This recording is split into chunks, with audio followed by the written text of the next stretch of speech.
Ce garçon est très intelligent, il refuse d'utiliser la rampe de l'escalier. Avec une corde en chanvre, il relie plusieurs morceaux entre eux pour fabriquer un grappin solide. Il attache une pierre au bout de la corde, puis la lance de toutes ses forces vers le haut. Après avoir accroché fermement une poutre en bois, il lisse le grappin. Il parvient à grimper jusqu'au 3e étage détruit par l'explosion. Un sourire apparaît sur leur visage.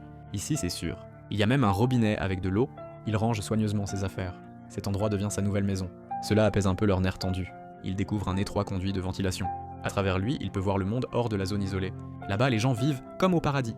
Les rues sont pleines de voitures, tout semble prospère. Un père et son fils rient et jouent. Des médecins sauvent des vies. Et il y a aussi une jolie petite fille. Mais leur réalité est à l'opposé. Ils rêvent tous de vivre de l'autre côté du mur, plutôt que de fuir chaque jour pour survivre. Soudain, un groupe de soldats pilleurs envahit les ruines et brise son illusion. Ils découvrent le tunnel creusé auparavant et en sortent une dizaine de juifs. À ce moment-là, sa femme chute soudainement. Il échappe encore une fois à la mort. Une fois les soldats partis, il sort chercher de la nourriture. Par hasard, il voit 2 compatriotes s'entretuer pour un morceau de pain. Il est terrifié, mais la faim est trop forte. Il prend le risque de retourner dans le tunnel en plein jour.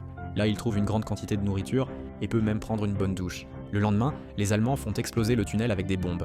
Il survit alors comme un rat, caché dans ce faux foyer, attendant un père qui peut-être ne reviendra jamais. Des coups de feu retentissent de nouveau dehors.